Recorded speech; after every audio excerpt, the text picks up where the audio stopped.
Hi friends, നിങ്ങൾ എന്തെങ്കിലും തരത്തിലുള്ള എക്സസൈസ് ചെയ്യുന്നവരാണെങ്കിലും ചെയ്യാത്തവരാണെങ്കിലും ഇനി ചെയ്യാൻ ആലോചിക്കുന്നവരാണെങ്കിലും ഈ വീഡിയോ നിങ്ങൾക്ക് എല്ലാവർക്കും വേണ്ടിയുള്ളതാണ്.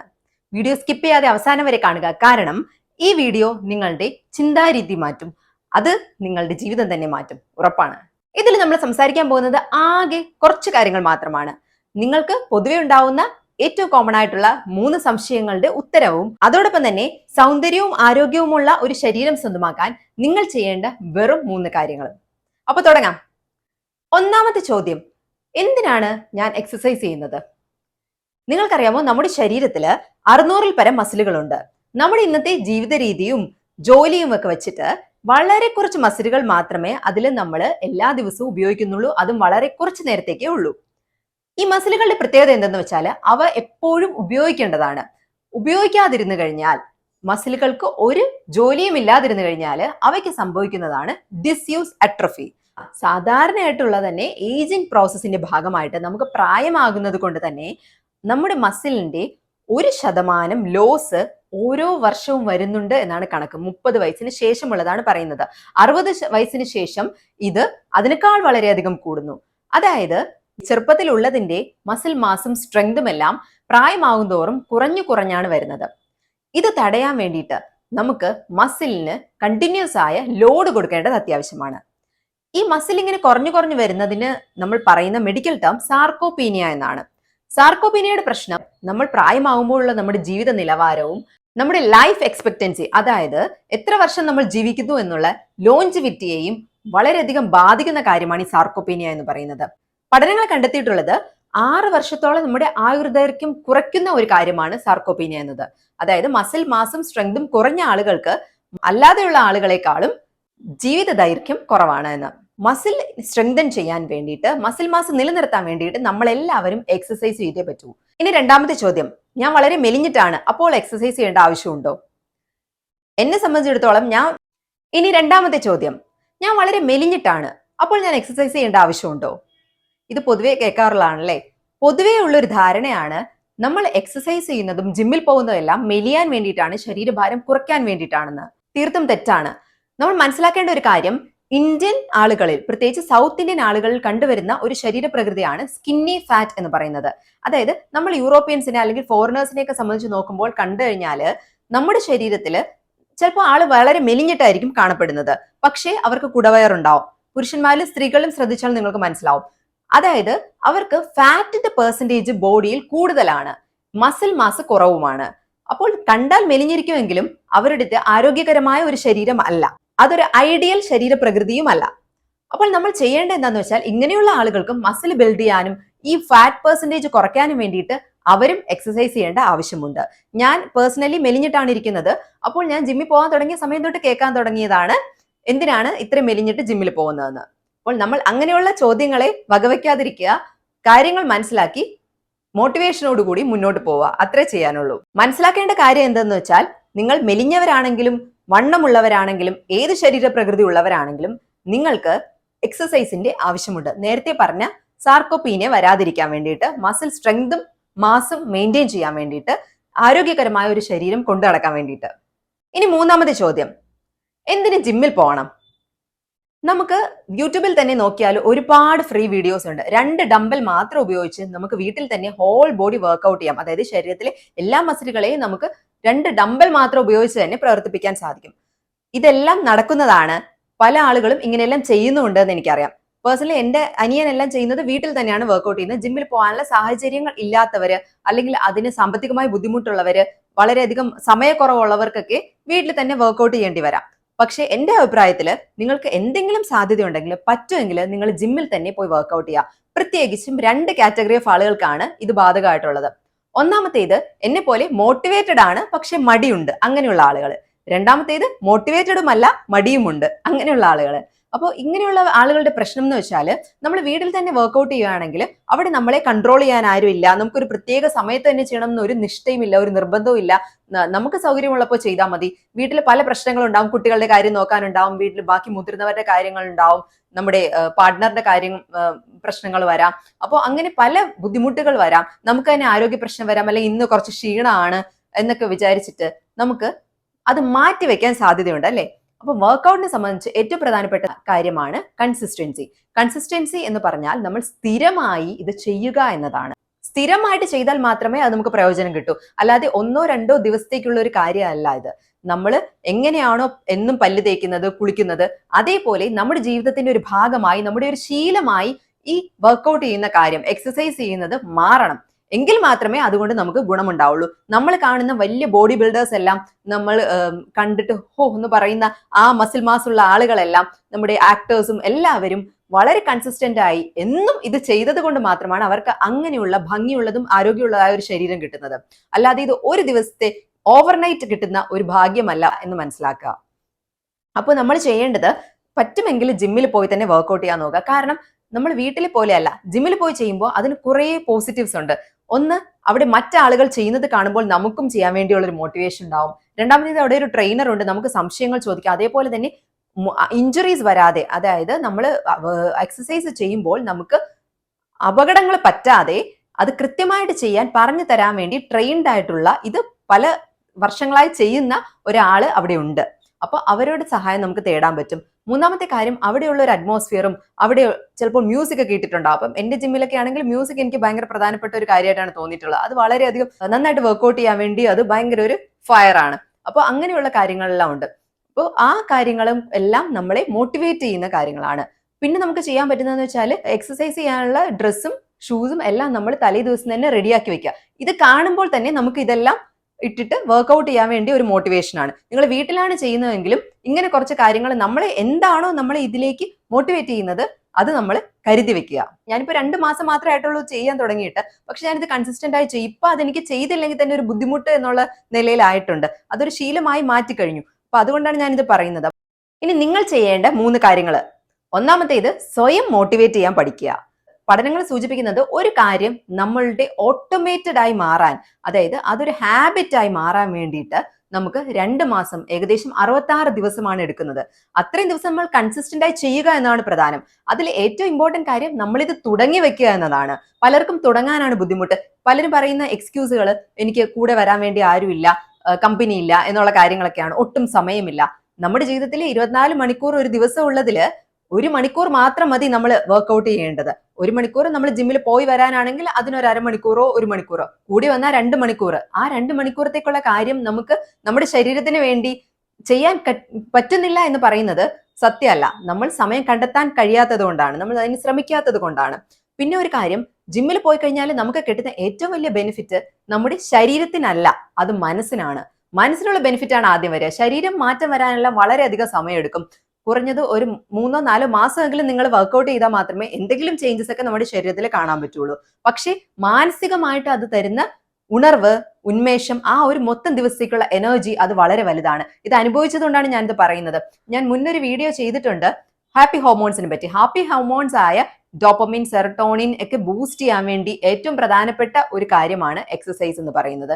അത് വളരെ റിവാർഡിംഗ് ആയിട്ടുള്ള ഒരു കാര്യമാണ്. നമുക്ക് വളരെയധികം ഉന്മേഷം തരുന്നതും നമ്മുടെ ജീവിതത്തിന് തന്നെ ഒരു അർത്ഥം ഉണ്ടാക്കുന്നതും നമ്മൾ സ്വയം നമുക്ക് വേണ്ടി എന്തെങ്കിലും ചെയ്തു എന്ന് തോന്നിക്കുന്ന വളരെ പ്രധാനപ്പെട്ട ഒരു കാര്യമാണ് ഈ വർക്കൗട്ട് ചെയ്യുക എന്നത്. അപ്പോൾ അതിനു വേണ്ടിയിട്ട് സ്വയം മോട്ടിവേറ്റ് ചെയ്യുക. നമ്മുടെ കൂടെ വരാൻ വേണ്ടി ആരുമില്ലായിരിക്കും. എൻ്റെ ഒരു ഫ്രണ്ട് പറഞ്ഞ എക്സ്ക്യൂസ് എന്ന് വെച്ചാൽ പാർട്ട്ണർ വരുന്നില്ല, കൂടെ വരാൻ വേണ്ടി ആരുമില്ല, എനിക്ക് ഒറ്റയ്ക്ക് പോകാൻ മടിയാണ് എന്നാണ്. നമ്മൾ ഈ ലോകത്ത് വന്നത് ഒറ്റയ്ക്കാണല്ലേ, ഒറ്റയ്ക്ക് തന്നെ പോയാൽ വേണം. നമ്മുടെ ശരീരം നമ്മുടെ മാത്രം ഉത്തരവാദിത്തമാണ്. നിങ്ങൾ ഒരു കാര്യം മാത്രം ആലോചിച്ചാൽ മതി. കുറെ വർഷം കഴിഞ്ഞിട്ട് നിങ്ങൾ ഇപ്പോൾ കുട്ടികൾക്ക് വേണ്ടിയോ അല്ലെങ്കിൽ പാർട്ട്ണറിന് വേണ്ടിയോ വീട്ടിലുള്ള മറ്റാളുകൾക്ക് വേണ്ടിയോ എല്ലാം കഷ്ടപ്പെടുന്നു, അവർക്ക് വേണ്ടിയുള്ള കാര്യങ്ങൾ ചെയ്തു കൊടുക്കുന്നു, അവരെ എല്ലാം ഹെൽപ്പ് ചെയ്യുന്നു, നിങ്ങൾക്ക് തന്നെ സ്വയം ജോലി ചെയ്യുന്നു, പൈസ ഉണ്ടാക്കുന്നു. ഇതെല്ലാം കഴിഞ്ഞ് കുറെ വർഷം കഴിയുമ്പോൾ നിങ്ങൾക്ക് ഒരു ആരോഗ്യമില്ലാത്തൊരു ശരീരമാണ്, നടക്കാൻ പോലും വയ്യാത്ത അവസ്ഥയാണ്. ഒരു 60 വയസ്സ് കഴിഞ്ഞ് നിങ്ങൾ പൈസയൊക്കെ ഉണ്ടാക്കി എല്ലാം സെറ്റിലായി യാത്രയൊക്കെ ചെയ്യാമെന്ന് വിചാരിച്ചിരിക്കുമ്പോഴത്തേക്ക് നിങ്ങൾക്ക് നടക്കാൻ പറ്റുന്നില്ല, അല്ലെ നിങ്ങൾ കിടപ്പായി പോയി. അങ്ങനെയാണെങ്കിൽ മറ്റുള്ള ആളുകൾക്ക് നിങ്ങൾ ഒരു ഭാരമായി മാറുമ്പോൾ അത് എത്ര വലിയ പ്രശ്നമാണെന്ന് ആലോചിക്കുക. അവർ എത്ര ദിവസം തന്നെ നിങ്ങളെ നോക്കും? അവർക്ക് എല്ലാവർക്കും അത് ഒരു ബുദ്ധിമുട്ടല്ലേ. നമുക്ക് തന്നെ സ്വയം ജീവിക്കണ്ട എന്ന് തോന്നുന്ന ഒരു അവസ്ഥയിലെത്തും. അതിനേക്കാൾ എത്രയോ ഭേദമാണ് ഇപ്പോൾ നമ്മുടെ ശരീരത്തെ കുറച്ച് ബുദ്ധിമുട്ടിയിട്ടാണെങ്കിലും നമ്മൾ കൺസിസ്റ്റന്റ് ആയി അതൊരു ശീലമാക്കി മാറ്റിയ ഈ ബുദ്ധിമുട്ടുകളെല്ലാം മാറും. അത് വളരെ എളുപ്പമുള്ള ഒരു കാര്യമായിട്ട് മാറും. അങ്ങനെയാക്കി നല്ലൊരു ലൈഫ് സ്റ്റൈൽ മുന്നോട്ട് കൊണ്ടുപോയിട്ട് ജീവിക്കുന്നത്. നമുക്കറിയില്ല എന്തൊക്കെ അസുഖങ്ങൾ വരാൻ പോകുന്നു എന്നൊന്നും. പലപ്പോഴും നമ്മൾ നല്ലതായിട്ട് ആരോഗ്യം കാത്തു സൂക്ഷിച്ചാലും എപ്പോ വേണമെങ്കിലും അൺഎക്സ്പെക്റ്റഡ് ആയിട്ട് നമ്മുടെ ജീവിതത്തെ ഒരു വിളിക്കാത്ത അതിഥിയെ പോലെ പല അസുഖങ്ങളും വരാം. അതിന് നമുക്കൊന്നും ചെയ്യാൻ പറ്റില്ല. അതിന് കറക്റ്റ് സമയത്ത് കണ്ടെത്താനുള്ള മാർഗങ്ങൾ നോക്കുക, ട്രീറ്റ്മെന്റ് ചെയ്യുക എന്നുള്ളത് മാത്രമേ ഉള്ളൂ. പക്ഷേ നമ്മളുടെ ലൈഫ് സ്റ്റൈൽ ഡിസീസുകളായി ഇപ്പോൾ ഏറ്റവും കൂടുതൽ കാണുന്ന ഒബീസിറ്റി, അതായത് അമിതവണ്ണം, ഡയബറ്റിസ്, പ്രമേഹം, മൂന്നാമത്തേത് ഹൈപ്പർ ടെൻഷൻ, അതായത് അമിത രക്തസമ്മർദ്ദം, അതേപോലെ കൊളസ്ട്രോൾ കൂടിയിട്ടുള്ള ഹൈപ്പർ കൊളസ്ട്രോളിമിയ അല്ലെങ്കിൽ ഡിസ്ലൈപ്പിഡിമിയ എന്ന് പറയുന്ന കൊളസ്ട്രോൾ കൂടിയ അവസ്ഥ, ഇതെല്ലാം നമ്മുടെ ലൈഫ് സ്റ്റൈൽ ഡിസീസസ് ആണ്. ഇതിനെല്ലാം ഒരു പ്രധാന കാരണം നമ്മുടെ ഭക്ഷണ രീതിയും എക്സസൈസ് ചെയ്യാത്തതുമാണ്. ഇതിനുവേണ്ടി സ്വയം മോട്ടിവേറ്റ് ചെയ്യുക. സ്വന്തമായി മോട്ടിവേറ്റ് ചെയ്യുന്ന കാര്യങ്ങൾ നമ്മൾ തന്നെ കണ്ടെത്തുക. എങ്ങനെയെങ്കിലും എത്ര മടിയാണെങ്കിലും ഞാൻ പോവും എന്ന് വിചാരിച്ചിട്ട് രാവിലെ എണീറ്റ്, രാവിലെയാണ് എന്നെ സംബന്ധിച്ചിടത്തോളം ഏറ്റവും നല്ല സമയം. ഞാൻ രാവിലെ 5 മണിക്ക് എണീറ്റിട്ട് ജിമ്മിൽ പോയിട്ട് തിരിച്ചു വന്നിട്ടാണ് കുട്ടികളെ സ്കൂളിൽ അയക്കുന്ന കാര്യങ്ങളും അതേപോലെ എന്റെയും ഹസ്ബൻഡേയും ബാക്കി ഫുഡിന്റെ കാര്യങ്ങളും എല്ലാം ഡീൽ ചെയ്യുന്നത്. അപ്പം ആദ്യം കുറച്ച് ബുദ്ധിമുട്ടാണ്, പക്ഷെ അതൊരു ശീലമായി വരുമ്പോൾ അത് വളരെ നല്ല കാര്യമായിട്ട് തോന്നും. ഇപ്പൊ വൈകിട്ട് വന്നു കഴിഞ്ഞാൽ എന്നെ സംബന്ധിച്ചിടത്തോളം ഒന്നും ഒട്ടും തന്നെ സമയമില്ല. ഞാൻ ഡ്യൂട്ടിക്ക് പോയി കഴിഞ്ഞ് വന്നാൽ ടയേർഡായിട്ട് വന്നു കഴിഞ്ഞാൽ പിന്നെ എക്സസൈസ് ചെയ്യുന്നു, അതിനെപ്പറ്റി ഒന്നും ചിന്തിക്കാനേ പറ്റില്ല. പക്ഷെ അപ്പോഴും ആലോചിക്കുക, രാവിലെ ഞാൻ എനിക്ക് വേണ്ടി ഇത്രയും സമയം ഇത് ചെയ്തു, എന്റെ ബോഡിക്ക് വേണ്ടിയിട്ട്, എനിക്ക് വേണ്ടി സെൽഫ് ടൈം ആയിട്ട് അത് മാറുകയാണ്. അപ്പോൾ നമ്മൾ ആദ്യത്തെ സ്റ്റെപ്പായ മോട്ടിവേറ്റ് യുവർ സെൽഫ് എന്നുള്ളത് കഴിഞ്ഞു അല്ലേ? അപ്പൊ നമ്മൾ സ്വയം മോട്ടിവേറ്റ് ചെയ്ത് എന്നും ജിമ്മിൽ പോകാൻ തുടങ്ങി, അതൊരു ശീലമാക്കി മാറ്റാൻ തുടങ്ങി. അപ്പോൾ നമ്മൾ ശ്രദ്ധിക്കേണ്ട കാര്യമാണ് രണ്ടാമത്, സ്റ്റാർട്ട് സ്ലോലി. വളരെ പതുക്കെ മാത്രം തുടങ്ങുക. നിങ്ങൾ മനസ്സിലാക്കേണ്ടത്, this is A game with your self. വേറെ ആരുമായല്ല നമ്മൾ മത്സരിക്കുന്നത്. വേറെ ആരുമായി നമ്മൾ കോമ്പീറ്റ് ചെയ്യുകയോ മത്സരബുദ്ധി തോന്നുകയോ ചെയ്യേണ്ട ആവശ്യമില്ല. ജിമ്മിൽ പോകുമ്പോൾ നമുക്ക് കാണാം, നമ്മൾ ചെന്ന് തുടങ്ങി കഴിയുമ്പോൾ തന്നെ അവിടെ 50 കിലോയും 60 കിലോയും ഒക്കെ വെയിറ്റ് ലിഫ്റ്റ് ചെയ്യുന്ന ആളുകളുണ്ട്. അപ്പൊ നമ്മൾക്ക് കാണുമ്പോൾ അയ്യോ ഇവർക്ക് ഇത്ര എടുക്കാൻ പറ്റുന്നുണ്ട്, എനിക്ക് പറ്റുന്നില്ലല്ലോ, അങ്ങനെ ഒരിക്കലും നമ്മൾ വിചാരിക്കേണ്ട കാര്യമില്ല. നമ്മളിപ്പോൾ ഒരു ബിഗിനർ മാത്രമാണ്. നമ്മുടെ മസിലുകൾ വെറുതെ റെസ്റ്റ് എടുത്ത് ഒരു പ്രവൃത്തി ഇല്ലാതിരുന്നവയാണ്. അവയെ നമ്മൾ ട്രെയിൻ ചെയ്ത് തുടങ്ങുന്നതേ ഉള്ളൂ. അപ്പോൾ ഒരിക്കലും നമ്മൾ നമ്മുടെ ഈഗോ ലിഫ്റ്റ് ചെയ്യാൻ ശ്രമിക്കരുത്. Never lift your ego in the gym എന്നാണ് എല്ലാ ജിം ട്രെയിനേഴ്സും പറയുന്നത്. വെയിറ്റ് ട്രെയിനിങ് മാത്രമാണ് ഇമ്പോർട്ടന്റ്. അപ്പോൾ വെയിറ്റ് ട്രെയിനിങ്ങിൽ നമ്മൾ ചെയ്യേണ്ടത് എന്താന്ന് വെച്ചാൽ, ഏറ്റവും ചെറിയ വെയിറ്റ് എടുത്ത് തുടങ്ങി അതിന്റെ റെപ്പിറ്റീഷൻസ് കൂട്ടുക. അതേപോലെ അത് കൃത്യമായ ഫോമിൽ കറക്റ്റ് രീതിയിൽ നമ്മൾ അത് ചെയ്യുക എന്നാണ് പ്രധാനം. ഇവിടെയാണ് നമുക്കൊരു ട്രെയിനറിന്റെ ആവശ്യം. അതിന് നമ്മൾ പേഴ്സണൽ ട്രെയിനറെയൊക്കെ വലിയ വില കൊടുത്ത് എടുക്കേണ്ട ആവശ്യമൊന്നുമില്ല. നമ്മുടെ ജിമ്മിലുള്ള ഏത് ട്രെയിനറിനോട് ചോദിച്ചാലും നമുക്ക് ഇതെല്ലാം പറഞ്ഞു തരും. അപ്പോൾ അതിന് വേണ്ടിയിട്ടുള്ള ഒരു നല്ല സെറ്റപ്പ് കണ്ടെത്തുക എന്നുള്ളതും കൺസിസ്റ്റന്റ് ആയി ഇത് ചെയ്യാൻ തയ്യാറാവുക എന്നുള്ളതാണ് ഇമ്പോർട്ടന്റ്. അതോടൊപ്പം തന്നെ വളരെ പതുക്കെ തന്നെ തുടങ്ങുക. ഒട്ടും ധൃതി വെക്കേണ്ട കാര്യമില്ല. ഞാനിത് പറയുന്നത് ബോഡി ബിൽഡിംഗ് കോമ്പറ്റീഷനൊക്കെ പോകുന്ന ആളുകളെ പറ്റിയല്ല. എന്നെ പോലെ ഒരു ഹെൽത്തി ആയിട്ടുള്ള ബോഡി വേണം എന്ന് ചിന്തിക്കുന്ന സാധാരണ ആളുകളെ പറ്റിയിട്ടാണ്. അപ്പോൾ നമ്മൾ വളരെ പതുക്കെ തന്നെ തുടങ്ങിയാൽ മതി. സ്വന്തം പേസ് തന്നെ പതുക്കെ ഇമ്പ്രൂവ് ചെയ്യാൻ നോക്കുക. ഇന്നലെ ഞാൻ എന്ത് ചെയ്തോ അതിനേക്കാൾ കുറച്ചെങ്കിലും ബെറ്റർ ആയിട്ട്, 1% ബെറ്റർ ആയിട്ട് ഇന്ന് ചെയ്യാൻ പറ്റുന്നുണ്ടോ എന്ന് മാത്രം ആലോചിക്കുക. അത് മാത്രം മതി. ഏറ്റവും പ്രധാനപ്പെട്ട കാര്യം, നമ്മൾ ഇഞ്ചുറീസ് വരാതെ നോക്കുക എന്നതാണ്. നമുക്ക് ഏതെങ്കിലും ഒരു മുറിവ് പറ്റാതിരിക്കുക, ഏതെങ്കിലും ലിഗമെന്റോ എന്തെങ്കിലും ടയർ ആവാതിരിക്കുക എന്നതാണ് ഏറ്റവും പ്രധാനപ്പെട്ട കാര്യം. പലപ്പോഴും ജിമ്മിൽ പോയിട്ട് പെട്ടെന്ന് പോയി നമ്മൾ വലിയ വെയിറ്റുകളൊക്കെ എടുത്ത് ലിഫ്റ്റ് ചെയ്യുന്ന സമയത്ത് പല രീതിയിലുള്ള ഇഞ്ചുറീസ് വരാൻ സാധ്യതയുണ്ട്. അപ്പോൾ അത് തടയുക. കാരണം ഒന്ന് ആലോചിച്ച് നോക്കൂ, നമ്മൾ നല്ലൊരു ഹെൽത്തി ബോഡി കിട്ടാൻ വേണ്ടി ജിമ്മിൽ പോകാൻ തുടങ്ങി, ഒരു ഇഞ്ചുറി വന്നു കഴിഞ്ഞാൽ നമുക്ക് എത്രയോ ദിവസം പോകാൻ പറ്റില്ല. അപ്പൊ നമ്മുടെ ഈ കൺസിസ്റ്റൻസിയും എല്ലാം പോയി പോകും. മാത്രമല്ല, അങ്ങനെ ഒരു പ്രശ്നം വന്നു കഴിഞ്ഞാൽ ചിലപ്പോൾ നമ്മൾ അത് ജിമ്മിൽ ഇനി പോകുന്നതിനോട് തന്നെ ഒരു പേടിയൊക്കെ ഉണ്ടാക്കാനുള്ള ഒരു സാധ്യതയുണ്ട്. പിന്നെ നമ്മൾ ഒരിക്കലും പോവാതിരിക്കാം. അപ്പോൾ അത് തടയുക. വളരെ പതുക്കെ മാത്രം തുടങ്ങുക. ഇതൊരു വളരെ സ്ലോ ജേർണി ആണെന്നും ഒത്തിരി നാളുകൾ കൊണ്ട് മാത്രം നടക്കുന്ന ഒരു കാര്യമാണെന്നും ഇതൊരു ജീവിത രീതിയാണെന്നും മനസ്സിലാക്കുക. നമ്മൾ കാണുന്ന എല്ലാ മെയിൽ ആൻഡ് ഫീമെയിൽ ആക്ടേഴ്സും വർക്ക്ഔട്ട് ചെയ്യുന്നവരാണ്. അവർക്ക് ഇങ്ങനെ ഒരു നല്ല ബോഡി ഉണ്ടായിട്ടുള്ളത് ഒത്തിരി വർഷങ്ങൾ ഇത് ചെയ്തത് കൊണ്ട് മാത്രമാണ്, അല്ലാതെ ഒറ്റ ദിവസം കൊണ്ടല്ല എന്ന് മനസ്സിലാക്കുക. ഇനി മൂന്നാമത്തെ കാര്യം ഡയറ്റ് ആണ്. നമുക്ക് ഒരു ബോഡി ട്രാൻസ്ഫോർമേഷൻ വേണമെങ്കിൽ, അതായത് നമ്മുടെ ശരീരം നമുക്ക് ഇഷ്ടമുള്ള രീതിയിലേക്ക് മാറ്റിയെടുക്കണമെങ്കിൽ, അത് വണ്ണം കുറയുന്നതാവാം, കൂട്ടുന്നതാവാം, ബോഡി റീകോമ്പോസിഷൻ ആവാം. അതായത് നേരത്തെ പറഞ്ഞ സ്കിന്നി ഫാറ്റ് ഒക്കെയുള്ള രീതിയിലുള്ള ആളുകൾ അവര് കൂടുതൽ മസിൽ മാസ് ഉണ്ടാക്കുകയും ഫാറ്റ് പെർസെൻറ്റേജ് കുറയ്ക്കുകയും ചെയ്ത് മറ്റൊരു രീതിയിലേക്ക് ബോഡി മാറ്റുന്നതാവാം. ഏത് രീതിയിലാണെങ്കിലും നമ്മുടെ ബോഡിയെ മാറ്റണമെങ്കിൽ നമുക്ക് 80% കാര്യമിരിക്കുന്നത് ഡയറ്റിലും 20% എക്സസൈസിലുമാണ് എന്നാണ് പറയുന്നത്. അതായത് നമ്മളുടെ ഡയറ്റ് നമ്മൾ വളരെയധികം ശ്രദ്ധിക്കേണ്ട ഒരു കാര്യമാണ്. എന്ന് പറയുമ്പോഴത്തേക്ക് ഡയറ്റ് എന്ന് പറഞ്ഞാൽ പലരുടെയും മനസ്സിലേക്ക് വരുന്നത് 10 ദിവസം കൊണ്ട് 10 കിലോ കുറയ്ക്കുക എന്നൊക്കെ. യൂട്യൂബിൽ കുറെ വീഡിയോസ് നിങ്ങൾ കണ്ടിട്ടുണ്ടാവും. എല്ലാ സോഷ്യൽ മീഡിയ പ്ലാറ്റ്ഫോമിലും ഇങ്ങനെയുള്ള കാര്യങ്ങൾ തപ്പി പോകുന്ന ആളുകളുമുണ്ട്. പക്ഷേ നിങ്ങൾ മനസ്സിലാക്കേണ്ട ഒരു കാര്യം, നമ്മൾ ഇവിടെ കളിക്കുന്നത് നമ്മുടെ ശരീരത്തിന്റെ ആരോഗ്യം വെച്ചിട്ടാണ്. ആലോചിച്ച് നോക്കൂ, വണ്ണം കുറച്ചിട്ട് ഒട്ടും ആരോഗ്യമില്ലാത്ത രോഗങ്ങളുള്ള എന്നും ആശുപത്രിയിൽ കയറി ഇറങ്ങേണ്ടി വരുന്ന രീതിയിലുള്ള ഒരു ശരീരം കിട്ടിയിട്ട് എന്താണ് കാര്യം? നമുക്ക് വേണ്ടത് സസ്റ്റൈനബിൾ ആയിട്ടുള്ള എന്നും നമുക്ക് കണ്ടിന്യൂ ചെയ്യാൻ പറ്റുന്ന ഒരു ഡയറ്റ് ആണ്. ഞാൻ മുൻപ് ഒരു വീഡിയോ ചെയ്തിട്ടുണ്ട് കേരള സ്റ്റൈൽ മെഡിറ്ററേനിയൻ ഡയറ്റ് എന്ന്. നമ്മുടെ സാധാരണ കേരള ഭക്ഷണം തന്നെ നമുക്ക് ഒരു ഹെൽത്തി ആയിട്ടുള്ള രീതിയിൽ എങ്ങനെ മാറ്റിയെടുക്കാം എന്ന്. അതിന് നമ്മൾ അറിയേണ്ടത് ഫുഡ് പ്ലേറ്റ് മെത്തേഡ് എന്നുള്ളത് മാത്രമാണ്. അതെല്ലാം ആ വീഡിയോയിൽ ഡീറ്റെയിൽഡ് ആയിട്ട് പറയുന്നുണ്ട്. അപ്പോൾ നമ്മൾക്ക് വേറെ ഒരു വലിയ മാറ്റങ്ങളും വരുത്താതെ തന്നെ ആരോഗ്യകരമായ ഒരു ഡയറ്റ് കൊണ്ടുപോകാൻ പറ്റും. എപ്പോഴും നമ്മുടെ ഡയറ്റ് എന്നും നമുക്ക് ഫോളോ ചെയ്യാൻ പറ്റുന്നതായിരിക്കണം, മടുക്കാത്തതായിരിക്കണം, ക്രേവിങ്സ് വരാത്തതായിരിക്കണം. നിങ്ങൾക്കറിയാമോ, ഈ കീറ്റോ ഡയറ്റ് പോലെയുള്ള ക്രാഷ് ഡയറ്റുകൾ ചെയ്യുമ്പോഴത്തേക്ക് ആളുകൾക്ക് ഏറ്റവും വലിയ പ്രശ്നം എന്ന് വെച്ചാൽ അവർക്ക് ഐസ്ക്രീം കഴിക്കാൻ തോന്നുന്നു, മധുരം കഴിക്കാൻ തോന്നുന്നു, അങ്ങനെയുള്ള വലിയ ക്രേവിങ്സ് വരും. അതിനെയൊക്കെ നമ്മൾ ഒട്ടും സാറ്റിസ്ഫൈ ചെയ്യാതെ എല്ലാത്തിനും അടിച്ചമർത്തി ഇല്ല ഞാൻ ഇത് മാത്രമേ കഴിക്കുള്ളൂ എന്ന് പറഞ്ഞിട്ട് ഇരിക്കുമ്പോൾ, പ്രോട്ടീൻ മാത്രം കഴിക്കുമ്പോൾ അല്ലെങ്കിൽ കാർബോഹൈഡ്രേറ്റ്സിനെയൊക്കെ കംപ്ലീറ്റ്ലി അവോയ്ഡ് ചെയ്യുമ്പോൾ നമുക്ക് വരുന്ന പ്രശ്നം എന്താന്ന് വെച്ചാൽ അത് നമ്മുടെ മാനസിക ആരോഗ്യത്തെ ബാധിക്കും അല്ലെ. പിന്നെ നമുക്ക് തോന്നും നമ്മൾ എന്തിനാണ് ജീവിക്കുന്നത്, ഇഷ്ടമുള്ള ഒരു ഭക്ഷണം കുറച്ചുപോലും കഴിക്കാൻ പറ്റുന്നില്ലെങ്കിൽ എന്തിനാണ് ഇതിന്റെയൊക്കെ അർത്ഥം എന്ന് തന്നെ നമുക്ക് തോന്നും. അപ്പോൾ അത് തടയാൻ വേണ്ടിയിട്ട് നമുക്ക് ചെയ്യാൻ പറ്റുന്നത് ഒരിക്കലും ക്രാഷ് ഡയറ്റുകളിലേക്ക് പോവാതിരിക്കുക. കൺസിസ്റ്റന്റ് ആയിട്ട് നമ്മുടെ ആരോഗ്യകരമായ ഒരു രീതിയിലേക്ക് നമ്മുടെ ഭക്ഷണം മാറ്റിയെടുക്കുക.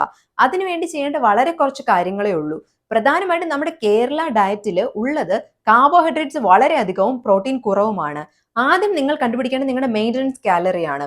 മെയിൻ്റനൻസ് കാലറി എന്ന് പറയുന്നത് നിങ്ങളുടെ ഇപ്പോഴത്തെ ബോഡി വെയിറ്റിന് മെയിൻറ്റെയിൻ ചെയ്യാൻ വേണ്ടി, അത് കൂട്ടുകയോ കുറയ്ക്കാതെ മെയിൻറ്റെയിൻ ചെയ്യാൻ വേണ്ടി എത്ര കാലറി വേണം എന്ന്. ഉദാഹരണം പറയുകയാണെങ്കിൽ എനിക്ക് 54 കിലോയാണ് ഇപ്പോൾ ബോഡി വെയിറ്റ് ഉള്ളത്. ഗൂഗിളിൽ ഏതെങ്കിലും ഒരു ബോഡി വെയിറ്റ് കാലറി കാൽക്കുലേറ്ററിനെ പറ്റി വെറുതെ ഒരു കാലറി കാൽക്കുലേറ്റർ എന്ന് അടിച്ചു കഴിഞ്ഞാൽ നിങ്ങൾക്ക് ഒത്തിരി എണ്ണം വരും. അതിൽ ഏതെങ്കിലും നിങ്ങൾക്ക് എടുക്കാം. മയോ ക്ലിനിക്കിന്റെ ഒക്കെ നല്ലതാണ്, എളുപ്പത്തിൽ തന്നെ കാൽക്കുലേറ്റ് ചെയ്യാൻ പറ്റും. നിങ്ങളുടെ ജോലിയുടെ രീതി വളരെയധികം എക്സേർട്ട് ചെയ്യുന്ന ജോലി ഉള്ളതാണോ, അതോ നിങ്ങൾ എന്തെങ്കിലും എക്സസൈസ് ചെയ്യുന്നവരാണോ, അതോ വളരെ സെഡൻറ്ററി ആയിട്ട് ഒട്ടും അനക്കമില്ലാതെ വെറുതെ ഇരുന്ന് മാത്രം ഓഫീസ് ജോലിയൊക്കെ ചെയ്യുന്ന ആളുകളാണോ എന്നൊക്കെ ഉള്ളതിനനുസരിച്ചിട്ട് നിങ്ങളുടെ പ്രായവും ഹൈറ്റും ഒക്കെ കൊടുത്തു കഴിഞ്ഞാൽ നിങ്ങളുടെ മെയിൻ്റനൻസ് കാലറി നിങ്ങൾക്ക് കാൽക്കുലേറ്റ് ചെയ്ത് തരും.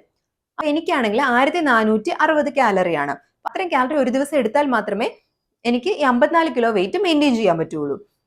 അതേപോലെ എൻ്റെ പ്രോട്ടീൻ ഇൻടേക്ക് എത്ര വേണമെന്ന് നോക്കുക. നോർമലി 0.8 മുതൽ 2 ഗ്രാം പ്രോട്ടീൻ വരെയാണ് പെർ kg ബോഡി വെയിറ്റിന് വേണ്ടത്. അപ്പോൾ എന്നെ സംബന്ധിച്ച് എനിക്കൊരു 100 ഗ്രാം പ്രോട്ടീൻ ഒക്കെ വേണം. നന്നായിട്ട് വർക്ക്ഔട്ട് ചെയ്യുന്നവർക്കാണെങ്കിൽ 2 gram per kg body weight വേണം. അങ്ങനെ നോക്കുമ്പോഴത്തേക്ക് ഈ 1460 കിലോ കാലറി എനർജിയും 100 ഗ്രാം പ്രോട്ടീനും ഒരു ദിവസം കിട്ടുന്ന രീതിയിലുള്ള ഒരു ഫുഡാണ് ഞാൻ കഴിക്കേണ്ടത് എൻ്റെ ഇതേ വെയിറ്റ് മെയിൻറ്റെയിൻ ചെയ്യാൻ. ഓക്കെ, അപ്പൊ എൻ്റെ ഗോൾ എന്താണോ അതനുസരിച്ച് ഈ കാലറിയും പ്രോട്ടീൻ ഇൻടേക്കും നമ്മൾ ചിലപ്പോൾ മാറ്റേണ്ടി വരും. ഇതിന് നിങ്ങളെ ഹെൽപ്പ് ചെയ്യുന്ന ഒരു ഹെൽത്തിഫൈ മീ എന്നൊരു ആപ്പ് ഉണ്ട്. ഇതൊരു പെയ്ഡ് പ്രൊമോഷൻ ഒന്നും അല്ല കേട്ടോ, ഞാൻ സ്വന്തമായിട്ട് യൂസ് ചെയ്ത് നോക്കിയപ്പോൾ കൊള്ളാം എന്ന് തോന്നിയതാണ്. അതിൻ്റെ അകത്തുള്ള ഒരു ഗുണം, അത് പെയ്ഡ് വേർഷൻ ഉണ്ട്, അതൊന്നും എടുക്കേണ്ട ആവശ്യമില്ല, വെറും ഫ്രീ വേർഷൻ തന്നെ നമുക്ക് ഉപയോഗിക്കാം. അപ്പോൾ അതിൽ നമ്മളിപ്പോൾ രാവിലെ കഴിച്ച ഫുഡ്, നമുക്ക് പുട്ടും കടലക്കറിയാണെന്ന് വിചാരിക്കുക. അപ്പൊ പുട്ട് എത്ര കഴിച്ചു എന്നുള്ളത് നമുക്ക് അതിൽ അടിച്ചു കൊടുക്കാൻ പറ്റും.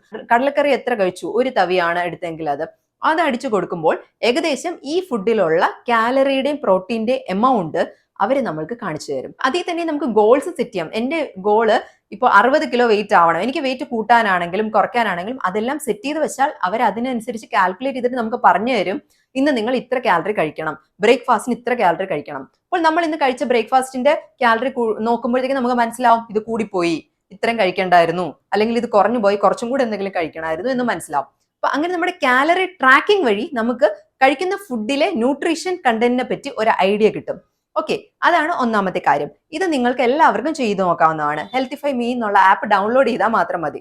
നിങ്ങൾ ശ്രദ്ധിക്കേണ്ട ഒരു കാര്യം പോർഷൻ കൺട്രോൾ ആണ്. നമ്മുടെ കേരളീയ ഭക്ഷണ രീതിയിൽ എപ്പോഴും ഉള്ളത് കാർബോഹൈഡ്രേറ്റ് കൂടുതലും പ്രോട്ടീൻ കുറവുമാണ്. അപ്പൊ നമ്മൾ ചെയ്യേണ്ടതെന്ന് വെച്ചാൽ നമ്മളിപ്പോൾ ഉച്ചയ്ക്ക് ഊണ് കഴിക്കുമ്പോൾ ചോറിന്റെ അളവ് കുറയ്ക്കുക, പച്ചക്കറികളും പഴങ്ങളും എല്ലാം ഉൾപ്പെടുത്തുക. അതുപോലെ പ്രോട്ടീനിന് വേണ്ടിയിട്ട് മീനോ മുട്ടയോ ഇറച്ചിയോ എന്തെങ്കിലും ഒരു കാര്യം ഉൾപ്പെടുത്തുക. നിങ്ങൾ വെജിറ്റേറിയൻ ആണെങ്കിൽ പൾസസ്, കടലയോ പരിപ്പോ പയറോ ഒക്കെ നിങ്ങൾക്ക് ഉൾപ്പെടുത്താം. അപ്പോൾ അങ്ങനെയാണ് നമ്മൾ ഡയറ്റിനെ മാനേജ് ചെയ്യേണ്ടത്. അല്ലാതെ ഒരു സുപ്രഭാതത്തിൽ ചോറ് കഴിക്കാതിരിക്കുക എന്ന് പറയുമ്പോഴത്തേക്ക് അത് നമ്മുടെ നേരത്തെ പറഞ്ഞ മെന്റൽ ഹെൽത്തിനെ ബാധിച്ച് ഇതെല്ലാം താറുമാറാക്കുന്ന ഒരു കാര്യമാണ്. പിന്നെ നിങ്ങൾ ഡയറ്റിന്റെ കാര്യത്തിൽ ശ്രദ്ധിക്കേണ്ട ഒരു പ്രധാന കാര്യം ഫാസ്റ്റ് ഫുഡ്സ്, പുറത്തുനിന്നുള്ള ഫുഡ്സ് അവോയ്ഡ് ചെയ്യുക എന്നുള്ളതാണ്. അതുപോലെ തന്നെ ഫ്രൈഡ് ആയിട്ടുള്ള ഐറ്റംസ് കുറയ്ക്കുക. അതൊക്കെ കൊണ്ട് തന്നെ നിങ്ങൾക്ക് ഓയിലിന്റെ ഫാറ്റിന്റെ പെർസെൻറ്റേജ് കുറയ്ക്കാൻ പറ്റും. അത് തന്നെ വളരെ ബെനിഫിഷ്യൽ ആണ്. നിങ്ങൾ ഹോട്ടലിൽ നിന്ന് വാങ്ങിക്കുന്ന ഫുഡിന്റെ അളവ് ഒരു മാസത്തേക്ക് കൺട്രോൾ ചെയ്ത് നോക്കൂ. ഇപ്പോൾ ആഴ്ചയിൽ 3 തവണ വാങ്ങിക്കുന്നെങ്കിൽ അത് ഒരു തവണ ആക്കി നോക്കൂ. അതിനുശേഷം 2 ആഴ്ചയിൽ ഒരിക്കലാക്കി നോക്കൂ. പിന്നെ അല്ലെങ്കിൽ മാസത്തിൽ ഒരിക്കലാക്കി നോക്കാം. അങ്ങനെ വളരെ പതുക്കെ അത് കുറച്ച് നോക്കൂ. ഒരു മാസത്തേക്ക് നിങ്ങൾ ഇതൊന്ന് കൺട്രോൾ ചെയ്താൽ തന്നെ നിങ്ങളുടെ ഫോണിലെ സൊമാറ്റോയും സ്വിഗ്ഗി ആപ്പുകളൊക്കെ ഡിലീറ്റ് ചെയ്താൽ തന്നെ നിങ്ങൾക്ക് വളരെയധികം പൈസ സേവ് ചെയ്യാൻ പറ്റും. ഹെൽത്തി ഫുഡ് ഹാബിറ്റിലേക്ക് മാറാനും പറ്റും. കാരണം നമ്മൾ പുറത്തുനിന്ന് ഫുഡ് കഴിക്കുമ്പോൾ ആവശ്യമുള്ളതിനേക്കാൾ വളരെയധികം കാലറി നമ്മൾ ഉള്ളിൽ കയറ്റുന്നുണ്ട്. അതിൽ തന്നെ അഡിറ്റീവ്സ് ആയിട്ട് പ്രിസർവേറ്റീവ്സ് ആയിട്ടും അനാവശ്യമായ ഒരുപാട് കെമിക്കൽസ് നമ്മൾ ഉള്ളിലേക്ക് കയറ്റുകയാണ്. അതോടൊപ്പം നമ്മൾ പൈസ കൊടുത്ത് വാങ്ങിക്കുന്നത് തന്നെ അത് വേസ്റ്റ് ആകാതിരിക്കാൻ വേണ്ടി നമ്മൾ ആവശ്യത്തിലധികം നമ്മൾ കഴിക്കുന്നുണ്ട്. നമ്മുടെ വയറ് പകുതി ഫുൾ ആവുന്നത് വരെ, പകുതി നിറഞ്ഞത് വരെ മാത്രമേ നമ്മൾ കഴിക്കാവുള്ളൂ എന്നാണ്. നമ്മൾ ഫുഡ് കഴിക്കുമ്പോൾ നമുക്ക് ആദ്യമായിട്ട് മതി എന്ന് തോന്നുന്ന ആ പോയിന്റിൽ നമ്മൾ ഫുഡ് കഴിക്കുന്നത് നിർത്തണം. അല്ലാതെ വയറ് നിറഞ്ഞ് കവിഞ്ഞ് ഇവിടെ വരെ ഫുഡ് എത്തുന്നത് വരെ കഴിക്കുകയാണ് നമ്മൾ സാധാരണ കാണുന്നത്.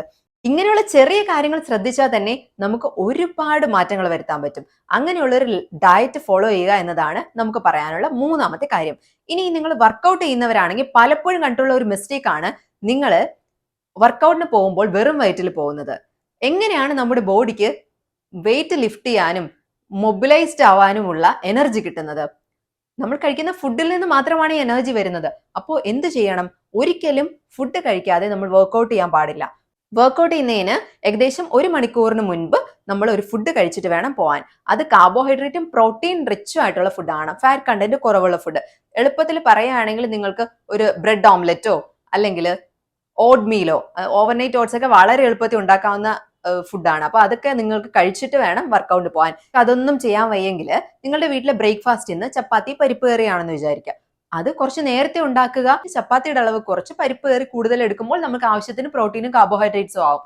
എന്നിട്ട് അത് കഴിച്ചിട്ട് അരമണിക്കൂറിന് ശേഷമെങ്കിലും വേണം നമ്മൾ ജിമ്മിൽ പോയി വർക്കൗട്ട് ചെയ്യാൻ. ഇനി വർക്കൗട്ട് കഴിഞ്ഞിട്ടുള്ള മീൽ ഇമ്പോർട്ടന്റ് ആണ്. അത് കൂടുതൽ പ്രോട്ടീൻ കണ്ടന്റ് ഉള്ള ഒരു മീലായിരിക്കണം. ഇപ്പൊ ഞാൻ ചെയ്യുന്നത് വേ പ്രോട്ടീൻ എടുക്കുക എന്നുള്ളതാണ്. അപ്പൊ പ്രോട്ടീൻ സപ്ലിമെന്റ്സ് നമുക്ക് എടുക്കാവുന്നതാണ്. അതിനെല്ലാം അതിൻ്റെതായ കണക്കുകളുണ്ട്. സപ്ലിമെന്റ്സിലുള്ള ഇൻഗ്രീഡിയൻസ്, ആഡഡ് ഷുഗേഴ്സ് ഉണ്ടോ എന്നുള്ള കാര്യമെല്ലാം നമ്മൾ നോട്ട് ചെയ്യാനുണ്ട്. അത് നമ്മൾ വേറെ വീഡിയോയിൽ പറയാം. അപ്പൊ ഈ പ്രോട്ടീൻ സപ്ലിമെന്റ് ആയിട്ട് ഏറ്റവും എളുപ്പത്തിൽ എടുക്കാൻ പറ്റുന്നത് വേ പ്രോട്ടീൻ ആണ്. അപ്പൊ അത് എടുക്കാം. പ്രോട്ടീൻ സപ്ലിമെന്റ് ഒരു സ്കൂപ്പ് പാലിലിട്ട് കുടിക്കാവുന്നതാണ്, അല്ലെങ്കിൽ വെള്ളത്തിൽ കുടിക്കാവുന്നതാണ്. ഇതില്ലെങ്കിൽ നമുക്ക് 2 മുട്ട കഴിക്കാവുന്നതാണ്. അങ്ങനെ പ്രോട്ടീൻ കണ്ടന്റ് ഉള്ള എന്തെങ്കിലും ഒരു ഫുഡും കൂടെ നമ്മൾ വർക്കൗട്ടിന് ശേഷം എടുക്കണം. ഇതിന് പ്രധാനപ്പെട്ട കാര്യം എന്താന്ന് വെച്ചാൽ നമ്മൾ വർക്കൗട്ട് ചെയ്യുമ്പോൾ നമ്മുടെ മസിൽ ബ്രേക്ക് ഡൗൺ ആണ് ചെയ്യുന്നത്, മുറിയുകയാണ് ചെയ്യുന്നത് മസിൽ ഫൈബേഴ്സ്. ഇനി ആ മസിൽ ഫൈബേഴ്സിനെ റിപ്പയർ ചെയ്ത് ഗ്രോത്ത് ഉണ്ടാവണമെങ്കിൽ നമ്മൾ പ്രോട്ടീൻ കണ്ടന്റ് ഉള്ള ഫുഡ് അകത്തേക്ക് എടുത്തേ പറ്റുള്ളൂ. അതുകൊണ്ടാണ് ഈ പ്രീ ആൻഡ് പോസ്റ്റ് വർക്കൗട്ട് മീലെല്ലാം പ്രധാനപ്പെട്ടതാവുന്നത്. അപ്പോൾ ഈ കാര്യങ്ങൾ ശ്രദ്ധിക്കുക. ഇനി ഇതിന്റെ എല്ലാം മേളിൽ എനിക്ക് പറയാനുള്ള ഒരു കാര്യമാണ്, എന്റെ ജിമ്മിൽ എഴുതി വെച്ചിട്ടുണ്ട്, മൈൻഡ് ഫ്യൂവൽ മാറ്റേഴ്സ്. നമ്മുടെ മനസ്സാണ് ഏറ്റവും വലിയ ശക്തി. നമ്മൾ മാനസികമായി തയ്യാറാകുക. എത്രക്ക് ബുദ്ധിമുട്ടുണ്ടായാലും ആദ്യത്തെ പ്രാവശ്യം നിങ്ങൾ ജിമ്മിൽ പോയി തുടങ്ങുമ്പോൾ, അല്ലെങ്കിൽ വീട്ടിൽ തന്നെ എല്ലാ തടസ്സങ്ങളെ മാറ്റിവെച്ച് എക്സസൈസ് ചെയ്ത് തുടങ്ങുമ്പോൾ, അതിന് സമയം കണ്ടെത്തി തുടങ്ങുമ്പോൾ ഒരുപാട് പ്രശ്നങ്ങൾ ഉണ്ടാവും. അപ്പോൾ അതിനെല്ലാം തരണം ചെയ്യാൻ തയ്യാറാണ് ഞാൻ, എന്തായാലും ഇത് ചെയ്യും, എനിക്ക് വേണ്ടി ഞാൻ ഇത് ചെയ്യുവാണ് എന്നങ്ങ് തീരുമാനിക്കുക. ആ മൈൻഡ് ഫ്യൂവല് കൊണ്ട് നടന്നാൽ മാത്രമേ നമുക്ക് ബാക്കി കാര്യം ചെയ്യാൻ പറ്റുള്ളൂ. നമ്മുടെ എല്ലാവരുടെയും ഫേവറേറ്റ് ആയ ഉണ്ണി മുകുന്ദൻ എന്ന ആക്ടർ ബോഡി ബിൽഡിങ്ങിനെ പറ്റി പറഞ്ഞ ഒരു കാര്യമുണ്ട്. അപ്പൊ അദ്ദേഹം പറഞ്ഞത്, ഏറ്റവും നല്ലൊരു ബോഡി കിട്ടാൻ വേണ്ടിയിട്ട്, അതായത് ഭംഗിയും ആരോഗ്യമുള്ള ഒരു ബോഡിക്ക് വേണ്ടിയിട്ട് നിങ്ങൾക്ക് വേണ്ടത് ഒരു വളരെയധികം വലിയ എല്ലാ എക്യുപ്മെന്റ്സും ഉള്ള ഒരു ജിമ്മോ വളരെ എക്സ്പെൻസീവ് ആയ പ്രോട്ടീൻ സപ്ലിമെന്റ്സോ അതൊന്നുമല്ല. നിങ്ങൾക്ക് വേണ്ടത് കമ്മിറ്റ്മെന്റ്, ഡെഡിക്കേഷൻ, പിന്നെ കുറെ വാശിയും. അത് നിങ്ങൾ ആലോചിക്കുക. എൻ്റെ മോട്ടിവേഷനും അതാണ്. അപ്പോൾ ശരി, നമുക്ക് അടുത്തൊരു വീഡിയോ ആയിട്ട് വീണ്ടും കാണാം. ബൈ.